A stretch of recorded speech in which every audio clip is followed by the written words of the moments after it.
Traders diary में स्वागत है आपका। नमस्कार, मैं हूं आशीष चतुर्वेदी और नमस्कार, मैं हूं आपके साथ कुशल गुप्ता। कारोबारी हफ्ते का दूसरा दिन है और बाजार जो है आज थोड़ी सी स्टेबिलिटी दिखाते हुए नजर आ रहे हैं। जिस तरह से एसजीएक्स निफ्टी आशीष हम देखते हुए दिख रहे हैं, बट डेफिनेटली कल जो अमेरिकी बाजार में हुआ वो कहीं ना कहीं हो सकता है कि हमारे बाजारों का उसके बाद का जो रिएक्शन है वो हमारे जो यूएस के मार्केट्स है वहां पर आता हुआ नजर आया। और आज जो रिएक्शंस दिख रहे हैं उसमें पर्टिकुलरली अगर आप देखें तो जो डाउ फ्यूचर्स है वहां पर थोड़ी सी पॉजिटिविटी है।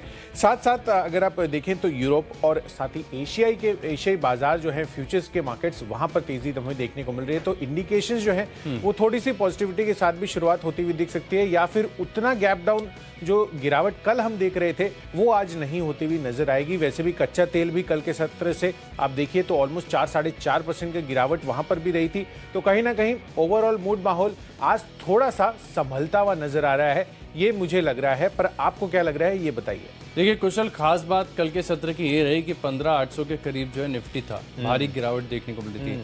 लेकिन वो स्टॉक्स की सूची निकाल कर देखो जहां पर बढ़त और अच्छी क्लोजिंग देखने को मिली है। बहुत लंबी लिस्ट है। कल के सत्र में इतने कमजोर बाजार में जब अब स्टॉक्स जो है चलते हुए नजर आए, काफी सारे सेक्टर थे। नो डाउट मेटल एक एक्सेप्शनल था, कमोडिटी बेस्ड स्टॉक्स में रैली चल रही थी, क्रूड ऑयल बेस्ड थे। लेकिन इसके अलावा भी अगर आप देखें तो बहुत सारे स्टॉक्स और सेक्टर्स ऐसे थे जहां पर ग्रीन शूट्स विजिबल थे और आखिरी 1 घंटे में जो खरीदारी थी वो आपको विजिबल नजर आ रही थी। तो कल जब इतनी भारी गिरावट में स्टॉक चल रहे थे तो आज तो केवल 60 अंकों की गिरावट जो आपको एसजीएक्स निफ्टी दिखा रहा है, और कुछ खराब नया तौर पर नहीं है। देखिए क्रूड है, अब सब जानते हैं क्रूड इन्फ्लेटेड है। यूक्रेन और रूस के बीच में जो विवाद चल रहा है वो तो चल ही रहा है, उसमें कोई बात नहीं है। लेकिन फिलहाल अगर आप देखें तो आज ऐसा लग रहा है कि हो सकता है कि थोड़ी सी तेजी आपको बाजार में देखने को मिले। और ये जो लाल निशान में आपको एसजीएक्स निफ्टी देखने को मिल रहा है, हो सकता है कि दिन के दौरान हम हरे निशान में ट्रेड करें और अच्छी तेजी देखने को मिले। और हो सकता है कि जो स्टॉक्स हैं वहां पर भी आपको प्रदर्शन देखने को मिले। तो बिक्वाली तो करेंगे लेकिन लिमिटेड है, खरीदारी करने पर ज्यादा फोकस है। लेकिन एक और खास बात, हमारी आज जितनी भी महिला दर्शक हैं सबको वुमेन्स डे की हार्दिक शुभकामनाएं। आज इंटरनेशनल वुमेन्स डे, तो आज जो है कुशल आपका क्या कहना, किस प्रकार से आप संकेतों को देख रहे हैं? देखिए जिस तरह के संकेत हैं वो तो डेफिनेटली आशीष हम देख रहे हैं ना कि यहाँ पर जिस तरह का मूड माहौल बनता हुआ नजर आ रहा है, डेफिनेटली ब्रॉड बेस्ड खरीदारी जो है वहां पर एक्सपेक्टेड है। पर लार्जली काफी सारे सेक्टर्स या स्पेसेस ऐसे हैं जहां पर जिस तरह की गिरावट कल हुई थी यहाँ पे हमें रिवर्सल्स भी देखने को मिल सकते हैं। तो देखना होगा कि बाजार किस तरह से आज ट्रेड करते हैं। बट लार्जली अगर आप देखें तो जो स्टॉक्स और स्टॉक स्पेसिफिक एक्शन है वो भी आपको कई जगह पर आता हुआ नजर आएगा। तो सबसे पहले अब शुरुआत कर लेते हैं अपनी टीम्स के साथ। और कैश सेगमेंट में जो स्टॉक मैंने चुना है मैं आपको बता देता हूं। यहां पर इंटेलेक्ट डिजाइन एरेना, आप देखिए कल के सत्र में भी जो मिड कैप आईटी काउंटर्स है वहां पर अच्छी तेजी बनती हुई नजर आई थी। मिसाल के तौर पर आप साइंट ले लीजिए या फिर परसिस्टेंट सिस्टम्स। साइंट में पर्टिकुलरली 5 से 6% तक का उछाल भी कल आपको देखने को मिला था, जबकि बाजार जो है कितना गिरता हुआ नजर आया था। पर कहीं ना कहीं रुपए में जिस तरह की रिकॉर्ड निचले स्तरों पर कारोबार ये होते हुए नजर आए थे, 77 के पास ये पहुंचता हुआ दिखा था, उसका इंपैक्ट, उसका जो पॉजिटिव इंपैक्ट है वो आपको जितनी भी आईटी एक्सपोर्ट कंपनियां हैं वहां पर आता हुआ दिखता है। तो इस वजह से इंटेलेक्ट डिजाइन एरेना ये पहला स्टॉक है मैंने चुना है जहां पर आपको खरीदारी करने की राय। इसको कैश सेगमेंट में, आपको कैश स्पेस में खरीदना है इसको। हालांकि ये फ्यूचर्स का स्टॉक भी है पर आपको कैश सेगमेंट में इसको आज के लिए खरीद कर चलना है। बहुत ज्यादा तेजी नहीं बनती हुई नजर आई अब तक, पर मुझे लग रहा है कि आज यहाँ पर तेजी हो सकती है। तो 700 रुपए के लक्ष्य के लिए खरीदारी करनी है। 672 रुपए ये आपका स्टॉप लॉस बनेगा। बिल्कुल एफएनओ का स्टॉक है, लेकिन कैश में डिलीवरी लेकर खरीदारी करें, बात तो एक ही हो जाएगी। देखिए कैश के स्टॉक्स में भी 100% मार्जिन देते हैं और यहाँ पर भी आपको 100% मार्जिन देना होगा। कैश का स्टॉक मैंने जो चुना है वो है धामपुर शुगर। यहाँ पर आपको खरीदारी करनी चाहिए। ओवरऑल अगर आप देखें तो पूरा कमोडिटी पैक जो है काफी बढ़िया प्रदर्शन दिखा रहा है, स्टॉक्स में स्ट्रेंथ काफी अच्छी है। और इस स्टॉक का चार्ट अगर आप देखें तो कंफर्ट आ रहा है कि इतनी गिरावट और इतने खराब संकेतों के बाद भी अगर आप देखें तो खरीदारी करने का पूरा मौका नजर आ रहा है कि जिस प्रकार के कंसोलिडेशन, और इनफैक्ट इसको मैं कंसोलिडेशन ही अक्यूमुलेशन कहूंगा, और अक्यूमुलेशन के बाहर जब ये स्टॉक निकल रहा है तब जाकर ब्रेकआउट होगा और फिर ये स्टॉक सबके रडार पर आएगा। बहुत जल्द यहाँ पर 470-500 रुपए तक के जो लक्ष्य आपको देखने को मिल सकते हैं। फिलहाल 409 के आसपास चल रहा है। 392 अगर आपका जो व्यू है बहुत छोटी अवधि का है, ज्यादा रिस्क नहीं ले सकते, तो 390-392 का स्टॉप लॉस लगा लीजिए। और धामपुर शुगर यहाँ पर शांति से आप डिलीवरी लेकर बैठ जाएं, अच्छे गेंस यहाँ पर देखने को मिल सकते हैं। लिस्ट को आगे बढ़ाते हैं। अगली हमारी जो कैटेगरी है वो है फ्यूचर्स की, और फ्यूचर्स में कर रहा हूँ बिकवाली कर रहा हूँ अमारा राजा बैटरीज। अगर बाजार में आप कुछ स्टॉक्स के चार्ट देखें, सबसे खराब, सबसे कमजोर अगर कोई चार्ट है तो अमारा राजा बैटरी का है। लेकिन इसके साथ बिकवाली करने के लिए एक और खास ट्रिगर ये भी है कि निकल की कीमतें, जो कि हम आपको हेडलाइंस में बता रहे थे, एक दिन में 70%, यही तो सरप्राइजिंग है, एक दिन में 70% का बड़ा इजाफा देखने को मिल रहा है। 35 साल की हिस्ट्री में पहली बार ऐसा हो रहा है। कोई भी कमोडिटीज में इतना बड़े, मतलब क्या क्या नहीं देख लिया। क्रूड को नेगेटिव से 130 देख लिया है, 70% की तेजी एक ही दिन में देखने को मिल रही है। आप स्वाभाविक है कि बैटरी मेकर्स रुपया निचले स्तरों पर है, रिकॉर्ड निचले स्तरों पर है, काफी कुछ हो गया है मतलब कल के सत्र में ही। तो यहाँ पर जो है आपको बिकवाली करनी चाहिए, क्योंकि इनको सीधा इम्पैक्ट होगा। कुशल आपको दिन के दौरान विस्तार से बताएंगे। कुशल, आप इस सेक्टर को बहुत क्लोजली ट्रैक करते हैं। जोड़ लेंगे हम। आपका निकल जो है वो मेटल हो गया और मेरा जो एप्लीकेशन है वो अमर राजा एक्साइड। इनफैक्ट तमाम ऑटो इंडस्ट्रीज पर भी इम्पैक्ट होगा, क्योंकि यहाँ पर जो निकल जो बनता है ना ग्लोबली, जो मैंने पढ़ा था, उसमें 70% इस्तेमाल इसका स्टेनलेस स्टील में होता है। और स्टेनलेस स्टील का एप्लीकेशन हम जानते ही हैं कि ऑटोमोटिव इंडस्ट्री में किस तरह से होता है। स्टील भी शॉर्ट करना था कुशल, लेकिन वो हिम्मत नहीं हो रही। आप जिस प्रकार से कल यहाँ पर ब्रेकआउट आया ना स्टॉक्स में, मन नहीं कर रहा कि आप क्रूड बेस्ड के जो स्टॉक्स हैं, मेटल है, यहाँ पर हिम्मत करे बहुत। मतलब जिसका कॉन्फिडेंस है बिकवाली में, वो यहाँ पर पोजीशंस बना सकता है। लेकिन तब तक के लिए जो है हमारा राजा यहाँ पर शॉर्ट पोजीशंस लीजिए, 525 के लक्ष्य लें और 598 रुपए का आप लगाइए स्टॉप लॉस। बिल्कुल। तो कोई कंपनी ऐसी है जिनको नुकसान होगा, पर काफी सारी ऐसी कंपनियां हैं जिनको फायदा भी हुआ है। इनफैक्ट निकल जिस तरह से 70% की तेजी एक दिन में दिखाता हुआ नजर आया है, उसमें वेदांता मुझे लग रहा है कि यहाँ पर तेजी बन सकती है। वैसे भी आप देखिए मेटल स्पेस जिस तरह से बाजार की गिरावट हो रही है, वहां पर पार्टिसिपेट बिल्कुल भी नहीं करता हुआ नजर आ रहा है, यानी कि काफी इनहेरेंट स्ट्रेंथ इसमें नजर आ रही है। पर मोर इंपॉर्टेंटली आप देखिए 20 दिसंबर को यहाँ पर जिस तरह का एक्विजिशन इन्होंने निकोमेट का किया था गोवा में, निकल और कोबाल्ट ये कंपनी बनाती है निकोमेट, और कहीं ना कहीं इसका काफी बड़ा फायदा वेदांता को आगे चलकर मिलता हुआ दिख सकता है। तो सेंटिमेंटली बहुत ही पॉजिटिव खबर है। जिस तरह से निकल में 70% की तेजी होती हुई दिखी है, वेदांता के लिए 403 रुपए के टारगेट के साथ आपको यहां पर खरीदारी करनी है। 382 ये आपका स्टॉप लॉस बनेगा। चलिए आगे बढ़ते हैं, और ऑप्शन कैटेगरी में मैंने भी एक और मेटल काउंटर चुना है, वो है हिंदुस्तान कॉपर का। दरअसल आप देखिए यहां पर भी कॉपर की कीमतें शुक्रवार को ऑल टाइम हाई पर पहुंचती हुई नजर आई थी। तो पूरा का पूरा मेटल स्पेस में भी आप देखिए यहां पर लगातार इनकी कीमतों में, चाहे कोई भी मेटल आप ले लीजिए, यहां पर इजाफा होता हुआ दिख रहा है। और कहीं ना कहीं इनके लिए काफी ज्यादा पॉजिटिविटी बन सकती है, क्योंकि सप्लाई चेन डिस्ट्रप्शन से ये जितने भी कॉपर प्रोड्यूसर्स हैं उनको काफी बड़ा फायदा हो सकता है। और वैसे भी इनके पास जो टेक्नोलॉजी है उसमें अगर आप इलेक्ट्रोलाइट से ये निकल वगैरह भी रिकवर करते हैं, तो यहाँ पर भी एक पॉजिटिव क्यू, सेंटिमेंटल क्यू आपको निकल के पर्सपेक्टिव से भी हिंदुस्तान कॉपर में आता हुआ दिखेगा। तो 125 रुपए का जो कॉल ऑप्शन है वो आप खरीद कर चलिए। 7.5 रुपए की प्राइसिंग है 15 रुपए के टारगेट के लिए, और 4 रुपए आपको यहाँ पर भी स्टॉप लॉस मेंटेन करना है। तो चलिए ऑप्शंस की कैटेगरी में मैंने एक और जो निकल का इम्पैक्ट है वो चुना है, एक्साइड इंडस्ट्रीज। जिसकी भी देखें तो फंडामेंटल्स काफ़ी बढ़िया थे, सब कुछ सही है, लेकिन चार्ट लगातार अगर आप देखें तो स्टॉक्स जो है डिस्ट्रक्शन ही दिखा रहा है। और ऐसे में जब इनकी लागत बढ़ने की खबर आ रही है तो सीधा इंपैक्ट यहाँ पर देखने को मिल सकता है।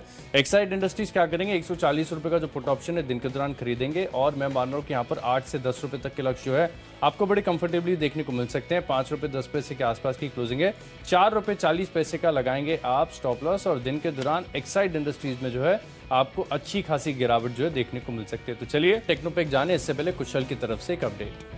बिल्कुल आशीष, तो टेक्नोपिक में बताऊं उसके पहले आप देखिए वेदांता जो मैंने आपको कॉल दिया था फ्यूचर्स कैटेगरी में, कैश लेवल्स आपको बताए थे, इसको आप करेक्ट कर लीजिए। और यहां पर जो आपको खरीदना है 375 की प्राइसिंग है, फ्यूचर्स में 370 रुपए का आपको स्टॉप लॉस रखना है, और 392 रुपीज ये आपका टारगेट रहेगा। तर्क मैंने आपको पहले ही बता दिया। चलिए बढ़ते हैं आप टेक्नोपिक के तरफ, और टेक्नोपिक के आधार पर मैंने एक शॉर्ट कॉल चुना है, वो है टाटा मोटर्स का। आप दरअसल जैसे कि हम निकल की बात कर ही रहे थे, तो डेफिनेटली जिस तरह का यहाँ पर एप्लीकेशन आता हुआ दिख रहा है इसका, और खासकर लिथियम आयन बैटरी में जिस तरह का निकल का यूसेज आएगा, डेफिनेटली जिस तरह से हम सेमीकंडक्टर की शॉर्टेज की वजह से कहीं ना कहीं इनकी ओवरऑल डिलीवरीज पर इंपैक्ट आते हुए नजर आया, हो सकता है आगे चलकर निकल को लेकर भी आपको सिमिलर रुझान आता हुआ नजर आया। और इसी वजह से टाटा मोटर्स वैसे भी चार्ट स्ट्रक्चर पर कमजोर है, 394-95 रुपए की प्राइसिंग है, इसको बेच कर चलिए 380 रुपए के टारगेट के लिए 402 रुपए आपको हायर साइड पर इसका स्टॉप लॉस मेंटेन करना होगा। तो टेक्नोपिक के आधार पर मैंने तो चुना है टाटा मोटर्स। आशीष आपने क्या चुना है? देखिए मैंने चुना है technically state bank of India. यहाँ पर आप शॉर्ट पोजीशन बना सकते हैं, लेकिन थोड़ा सा केयरफुली बनाना होगा, क्योंकि लगातार हम आपको बता रहे कि बैंकिंग स्टॉक्स हों, एनबीएफसीज हों, यहाँ पर जमकर ऑलरेडी पिटाई जो हो चुकी है। फिलहाल एसजीएक्स निफ्टी नीचे है, 70 अंकों की गिरावट दिखा रहा है। और इस चार्ट की खासियत है टेक्नोपिक का चुनने का कारण ये है कि अगर आप डेली और वीकली चार्ट पर देखेंगे तो आपको बहुत ही थियोरेटिकल हिसाब से जो है बहुत ही आसानी से समझने वाला जो है डबल टॉप फॉर्मेशन यहाँ पर देखने को मिल रहा है, यानी अप मूव जो है यहाँ से एग्जॉस्टेड है, गिरावट के संकेत ज़्यादा नजर आ रहे हैं और इस स्ट्रक्चर के नीचे ब्रेकडाउन हो चुका है। लेकिन टेक्निकली देखिए एक और थियरी ये भी होती है कि जब बेरिश स्ट्रक्चर नेगेट होता है तब तेज़ी बहुत जल्दी आती है, और साथ में अगर आप देखें तो वाइसा वर्सा, जब बुलिश स्ट्रक्चर नेगेट होता है तो गिरावट भी उसी तेज़ी से आती है। तो यहाँ पर जो है आपको थोड़ा कॉशियस भी बनाकर चलना होगा, क्योंकि एक ही दिन में 4.5-5% की गिरावट देखने को मिली है। चार्ट्स अगर आप लंबी अवधि का देखेंगे तो आपको नजर आएगा कि एक डबल टॉप फॉर्मेशन जो है एस्टैब्लिश हो चुका है, ब्रेकडाउन ऑलरेडी हो चुका है। तो लेकिन फिर भी ऊपरी तरफ से बाजार हल्के होते हैं तो 10 रुपए की गिरावट यहाँ पर देखने को मिल सकती है। 430 रुपए का लक्ष्य है, 441 की क्लोजिंग है। 5 से 6 रुपए ऊपर का जो आप रिस्क लगाकर चल सकते हैं और ट्रेड करेंगे यहाँ पर स्टेट बैंक ऑफ इंडिया के फ्यूचर्स में। लिस्ट को आगे बढ़ाते हैं, अगली हमारी कैटेगरी है फंडा पिक, और फंडा पिक में देखें तो सरकारी स्टॉक्स के ऊपर से नजर हट नहीं रही। कल के सत्र में अगर आप देखें तो सरकारी स्टॉक्स में सबसे ज्यादा लाइमलाइट नजर आई, सबसे ज्यादा चमक यहीं थी। और गेल ये स्टॉक कैसा है जहां पर लगातार मेरा भरोसा बना हुआ है। काफी बार शो के दौरान ये स्टॉक मैंने आपको रिकमेंड किया, क्योंकि जिस प्रकार के सरकारी कंपनीज के वैल्यूएशंस हैं, आगे के ग्रोथ प्रोस्पेक्ट्स हैं, यूरोप में अगर आप देखें तो ऑल टाइम हाई पर गैस की कीमतें चल रही हैं और विवाद अभी तक खत्म नहीं हुआ है। इनफैक्ट लगातार जो है खबरें ऐसी भी आ रही हैं कि सैंक्शंस और देखने को मिले, और हो सकता है कि जो यूरोपियन देश हैं रूस से गैस और कच्चा तेल खरीदना बंद कर दें, तो ये जो तेजी है आपको और यहाँ से ज़्यादा देखने को मिल सकती है। और ग्रीन हाइड्रोजन में भी देखें तो गेल बहुत बड़ा काम कर रहा है, तो 6 से 9 महीने का समय दें, ऐसी गिरावट में जो है आपको खरीदारी करने में कंफर्ट भी आएगा। 185-200 रुपए तक के लक्ष्य जो आपको गेल में देखने को मिल सकते हैं। चलिए, फंडा पिक के लिहाज से मैंने भी आईजीएल चुना है, जहां पर आपको फोकस रखना है। दरअसल इनके लिए एक खबर भी आती हुई दिखी है कि जिस तरह से हमने कल देखा कि कच्चे तेल की दामों में ऑलमोस्ट ऑल टाइम हाई के आसपास ये पहुंचते हुए नजर आए थे, गैस की कीमतें भी रिकॉर्ड हाइस पर देख रहे हैं, तो जाहिर सी बात है कि यहाँ पर इनका भी दाम बढ़ाना स्वाभाविक था। और दिल्ली एनसीआर में सीएनजी की कीमतें जो है इन्होंने ऑलरेडी अब घोषणा कर दी है, तो इनका इम्पैक्ट जो है इनके लिए काफ़ी ज़्यादा पॉजिटिव होगा रियलाइजेशन फ्रंट पर। और इससे इसका ये जो माहौल है मुझे लग रहा है कि अगले 4 से 5 महीने तो कंटिन्यू रह ही सकता है, तो उसको ध्यान में रखते हुए आईजीएल 6 महीनों की अवधि के लिए आप खरीद कर चल सकते हैं। 20 से 22% की गेन्स कंफर्टेबली देखने को मिल सकते हैं। 410 रुपए के टारगेट के लिए यहां पर आपको खरीदारी करने की राय है। चलिए बढ़ते हैं अपनी अगली कैटेगरी जो है निवेश के लिहाज से, और इन्वेस्टमेंट पिक में मैंने चुना है दिग्गज आईटी काउंटर टीसीएस का। आप देखिए काफ़ी समय से यहाँ पर जो अंडर परफॉर्मेंस हमें देखने को मिल रही थी, इनफैक्ट ओवरऑल आप देखिए पूरा का पूरा आईटी स्पेस में प्रॉफिट बुकिंग आता हुआ नजर आया था, पर कहीं ना कहीं अब जो लेवल्स दिख रहे हैं वो अगेन वापस से माउथ वाटरिंग बन रहे हैं, क्योंकि रुपया जो है रिकॉर्ड निचले स्तरों पर है, तो इनके लिए काफ़ी ज़्यादा पॉजिटिव बन जाएगा आगे चलकर। जो ओवरऑल अगर आप डॉलर का कन्वर्जन जब करेंगे तो यहाँ पर इंडियन करेंसी में इनको काफ़ी ज़्यादा फायदा उस चीज़ का मिलता हुआ दिखेगा, क्योंकि मेजॉरिटी ऑफ दी एक्सपोर्ट्स जो हैं सभी आईटी कंपनियों की आपको यूएस और यूरोप से आती हुई नजर आती है। तो डेफिनेटली टीसीएस को फोकस में रखिए। फंडामेंटली स्टॉक एकदम इंटैक्ट है। अगले 1 साल में 4000 रुपए के तो टारगेट आपको देखने को मिल ही सकते हैं। वैसे भी बायबैक आप देखिए 4500 रुपए प्रति शेयर के भाव पर अनाउंस किया गया था, तो जाहिर सी बात है कि टीसीएस यहाँ पर कंजर्वेटिव बेसिस पर 4000 रुपीज के टारगेट आपको अगले 1 साल में आते हुए देख सकते हैं। तो निवेश के लिहाज से मैंने चुना है टीसीएस। आशीष, आप क्या देख रहे हैं इसमें? देखिए, निवेश के लिहाज से जो स्टॉक मुझे पसंद आ रहा है वो है आपको खरीदना चाहिए एनएमडीसी। लगातार देखिए मेटल स्टॉक्स हमारे रडार पर बने हुए हैं, कंटिन्यूस हमने रिकमेंड किए, और यहाँ पर अभी भी खरीदारी करने का पूरा कॉन्फिडेंस आ रहा है। जिस प्रकार से अगर आप देखें तो स्टील की कीमतें लगातार बढ़ रही हैं, तो हो सकता है कि ये भी अपने जो कीमतें बढ़ाते हुए नजर आए। और इनफैक्ट इनका जो लास्ट अपडेट आया था इनमें कीमतें इन्होंने बढ़ाई थी। चाइना में डालियन कमोडिटी एक्सचेंज जिसे बहुत क्लोजली ट्रैक करता पूरा इंटरनेशनल मार्केट्स, वहाँ पर भी देखें तो लगातार कल भी 7-8% की तेजी आपको आयरन ओर के फ्यूचर्स में देखने को मिली। अच्छा, एनएमडीसी को निवेश के लिहाज से चुनने का एक और खास बात है कि इनका जो नागरनार स्टील प्लांट है वो अलग होने जा रहा है, उसका डीमर्जर होगा, तो वैल्यू अनलॉकिंग के लिहाज से भी देखें तो बेहतरीन अपॉर्चुनिटी है। यहाँ पर आप खरीदारी करें और कम से कम जो है 1 साल का समय आपको देना होगा। 185-200 रुपए तक के जो लक्ष्य हैं यहाँ पर भी आपको देखने को मिल सकते हैं। फिलहाल 150 के आसपास एनएमडीसी चल रहा है। आज थोड़ी सी गिरावट भी आती है तो आप अक्यूमुलेट कर सकते हैं, धीरे धीरे स्टॉक को अक्यूमुलेट करें। अच्छी तेजी, बढ़िया फंडामेंटल्स यहाँ पर देखने को मिलेंगे। एनएमडीसी मेरी तरफ से जो है निवेश का पिक है। लिस्ट को आगे बढ़ाते हैं, अगली हमारी कैटेगरी है खबरों के दम पर, और खबरों के दम पर मैंने चुना है नाटको फार्मा। वैसे तो कुशल आज खबरों का भाव था, कोई भी खबर अगर आप देखें तो आज इतनी बड़ी देखने को नहीं मिल रही है, लेकिन फिर भी इन्होंने एक पुराना पेटेंट वाला मामला जो है सुलझाया। यूएस में जो है एक दवाई के लिए जो है जेनरिक मार्केट में लॉन्च करते हुए नजर आएंगे, तो 890 रुपए के लक्ष्य के लिए नाटको फार्मा में जो करेंगे खरीदारी, और 844 की क्लोजिंग है। 830 रुपए का आप लगाइए स्टॉप लॉस।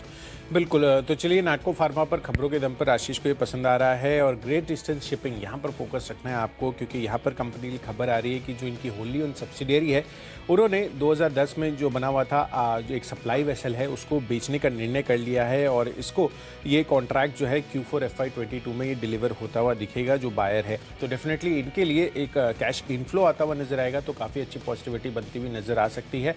जी शिपिंग यहाँ पर खरीदारी करनी है, 317 रुपये की प्राइसिंग है, 328 रुपये के टारगेट के लिए 314 रुपये आपको यहाँ पर स्टॉप लॉस लगाना है। चलिए, हमने आपको खबरों के दम पर भी स्टॉक्स बता दिए हैं। इसको आगे बढ़ाते हैं और आखिरी कैटेगरी जो की है हमारी माई चॉइस, और यहाँ पर तीनों स्टॉक जो है मेरे पास खरीदारी के। पहला स्टॉक है मेरी लिस्ट में GNFC। लगातार ये स्टॉक देखें तो सभी टेक्निकल एनालिस्ट के रडार पर आ रहा है, क्योंकि बहुत लंबे एक्यूमुलेशन के बाद यहाँ पर एक बड़ा ब्रेकआउट देखने को मिला है। और फिलहाल भी अगर आप देखें तो फर्टिलाइजर स्पेस काफी स्ट्रॉन्ग नजर आ रही है। तो 608 रुपये की क्लोजिंग है, 645 का लक्ष्य है, केवल 8 रुपये का रिस्क, यानी 600 रुपये का आप लगाइए स्टॉप लॉस।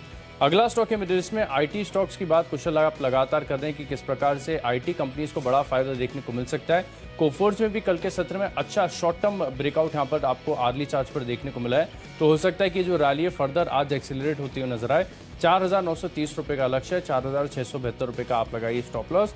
और आखिरी स्टॉक है मेरी लिस्ट में इंडोको रेमेडीज। ये थोड़ा सा जो है कॉन्ट्रा जा रहा हूँ, वैसे तो चार्ट इतना स्ट्रांग नहीं है, लेकिन कल यहाँ पर थोड़े से रिवर्सल के अर्ली साइंस मुझे देखने को मिले। तो आज अगर बाजार में इंप्रूवमेंट आता है तो हो सकता है कि यहाँ पर आपको फर्दर तेजी देखने को मिले। 360 के करीब की क्लोजिंग है, 378 रुपये के लक्ष्य के लिए आप कीजिए खरीदारी, केवल 353 रुपये का आप लगाइए स्टॉप लॉस। बिल्कुल। तो चलिए, माई चॉइस कैटेगरी में पहला कॉल मेरा भी IT स्पेस से है, HCL टेक, जहां पर खरीदारी करने की राय है। 1190 रुपये के टारगेट के लिए खरीदना है आपको और 1140 रुपये टेक्निकली चार्ट स्ट्रक्चर स्ट्रांग लग रहा है। और यहाँ पर जिस तरह से रुपए में गिरावट रही है वो डेफिनेटली इनके लिए पॉजिटिव रह सकती है। इनफैक्ट तमाम IT स्पेस को आपको अपने रेडार पर रखना चाहिए। दूसरा कॉल है HCIB और HUL, यहाँ पर आपको बिकवाली करने की राय है। दरअसल आप देखिए, कल जिस तरह से ब्रिटानिया में भी गिरावट आती हुई दिखी, मुझे लग रहा है कि ओवरऑल FMCG स्पेस जो है अब एक नेगेटिव टेरिटरी में जाता हुआ नजर आएगा। जिस तरह से यहाँ पर फूड इन्फ्लेशन आगे बढ़ सकता है और जो इनके रॉ मटेरियल कॉस्ट है वो वहाँ पर अच्छी स्पाइक हमें देखने को मिल सकती है। एडिबल ऑयल में भी अच्छा खासा इजाफा हमें देखने को मिल चुका है ऑलरेडी। तो 1880 रुपये के टारगेट के लिए यहाँ पर आज आपको बिकवाली करने की राय है। 1960 रुपये आपका स्टॉप लॉस बनेगा। और आखिरी कॉल है मेरा एक रिवर्सल्स पर, और वो है ICICI बैंक का। कल मैंने आपको इस पर शॉर्ट कॉल दी थी और 6 से 7% तक की गिरावट आपको इस स्टॉक में आती हुई नजर आई थी। मुझे लग रहा है कि आज यहाँ पर अगर बाजार का मूड माहौल ठीक ठाक या स्टेबल भी रहा तो मुझे लग रहा है कि यहाँ पर आपको अगेन एक अच्छा रिवर्सल बैंकिंग स्पेस में आ जाता हुआ नजर आ सकता है। और इसी वजह से ICICI बैंक 653.54 की क्लोजिंग है, 670 के लक्ष्य के लिए खरीदारी करनी है, 642 रुपये ये आपका स्टॉप लॉस भी आपको इसमें मेंटेन करके चलना है। तो चलिए, जो 20 स्टॉक्स हैं इनकी फोकस लिस्ट हो गई है तैयार। लेकिन अगर आपने कोई भी स्टॉक या कोई भी लेवल मिस कर दिया तो जल्दी से देख लीजिए रिकैप। कैश का स्टॉक है मेरी लिस्ट में धामपुर शुगर, बड़ा ब्रेकआउट है यहाँ पर। हमारा राजा बैटरीज और एक्साइड इंडस्ट्रीज यहाँ पर करेंगे बिकवाली, क्योंकि निकल की कीमतों में जो 70% का इजाफा है, इनका लागत खर्च बढ़ेगा, स्ट्रक्चर भी कमजोर है, तो यहाँ पर शॉर्ट पोजीशंस बनाएंगे। और डबल टॉप का स्ट्रक्चर नजर आ रहा है स्टेट बैंक पर। यहाँ पर बाजार में ऊपरी तरफ से गिरावट आती है तो आप शॉर्ट पोजीशंस लीजिए। और फंडामेंटली गेल बहुत बेहतरीन लग रहा है, 185 के लक्ष्य के लिए निवेश के लिहाज से बेहतरीन वैल्यू अनलॉकिंग का मौका है। NMDC में यहाँ पर भी खरीदारी करके चल सकते हैं। खबरों का असर देखने को मिलेगा नाटको फार्मा में, GNFC में बड़ा ब्रेकआउट है, कोफोर्ज में आएगी तेजी और इंडोको रेमेडीज में अर्ली रिवर्सल के संकेत है। 378 रुपये का लक्ष्य है। इन 10 स्टॉक्स में मेरा कन्विक्शन सबसे ज्यादा है। फ्यूचर्स में हमारा राजा बैटरीज, यहाँ पर जो है आप शॉर्ट पोजीशंस बनाकर चल सकते हैं। निकल की कीमतों में जो बढ़त आई है इसका एक विपरीत असर देखने को मिलेगा। 525 रुपये के लक्ष्य के लिए शॉर्ट पोजीशंस बनाएंगे। बिल्कुल। तो चलिए, IT स्पेस अच्छा लग रहा है और कैश सेगमेंट में आपको इंटेलेक्ट डिज़ाइन एरिना ये खरीदारी करने की राय है। साथ ही निकल जो कि कल के सत्र में 70% तक बढ़ता हुआ नजर आया था, 35 साल के इतिहास में ऐसा पहले कभी नहीं हुआ। 403 रुपये के टारगेट के लिए वेदांता आपको खरीद कर चलना है, 382 का आपको स्टॉप लॉस रखना है। ऑप्शन वाइज हिंदुस्तान कॉपर 125 का कॉल ऑप्शन भी खरीद कर चलिए। Technically chart structure Tata Motors के कमजोर लग रहे हैं, 380 रुपये के टारगेट के लिए यहाँ पर और फर्दर बिकवाली कर चल सकते हैं। IGL गैस की कीमतें, CNG की जो कीमतें इन्होंने बढ़ाई है दिल्ली NCR में, उस वजह से अगले 6 महीनों के लिए 410 रुपये के टारगेट यहाँ पर देखने को मिल सकते हैं। साथ ही TCS फंडामेंटली स्ट्रॉन्ग काउंटर है और रुपए जो रिकॉर्ड निचले स्तरों पर है उससे अगले 1 साल में 4000 रुपये के टारगेट आपको देखने को मिल सकते हैं। ग्रेट ईस्टर्न शिपिंग खबरों के दम पर खरीदारी कर चलिए। और माई चॉइस कैटेगरी में 2 खरीदारी 1 बिकवाली। HCL टेक में खरीदारी करनी है, पर HUL में आपको बिकवाली करने की राय है। और ICICI बैंक एक रिवर्सल प्ले आज के सत्र में बन सकता है। और आज के लिए जो मेरा बेस्ट पिक है वो है आईजीएल। मुझे लग रहा है कि यहाँ पर जिस तरह से गैस की कीमतें रिकॉर्ड स्तरों पर आती हुई दिख रही है, डेफिनेटली यहाँ पर जो कीमतें बढ़ाने का ऐलान किया गया है वो आईजीएल के लिए आगे चलकर भी पॉजिटिव रह सकता है। तो अगले 6 महीनों में 410 रुपए के टारगेट जो है आपको आईजीएल में भी देखने को मिल सकते हैं। तो चलिए, हमने आपको सारे के सारे लेवल्स और स्टॉक्स जो है एक क्विक रिकैप में तो बता दिए हैं, पर किस तरह से यहाँ पर अभी लेवल्स भारतीय बाजारों के लिए आते हुए दिखेंगे ये तो हमें देखना होगा आशीष। फिलहाल एसजीएक्स निफ्टी जो हम देख रहे हैं वो आप देखिए ऑलमोस्ट 90 अंकों की गिरावट अभी दिखाता हुआ नजर आ रहा है। हम पहले देख रहे थे जब शो की शुरुआत की थी तो 50-60 अंकों की गिरावट थी, अब थोड़ी सी गिरावट बढ़ती हुई नजर आ रही है। बट ओवरऑल जिस तरह से कल का सत्र था कि गैप डाउन ओपनिंग हम देख रहे थे, आज वैसा नहीं लग रहा है। तो ओवरऑल पूरे के पूरे बाजार को समझने के लिए सीधे चलते हैं शेयर बाजार लाइव में अनिल सर और दीपांशु के पास।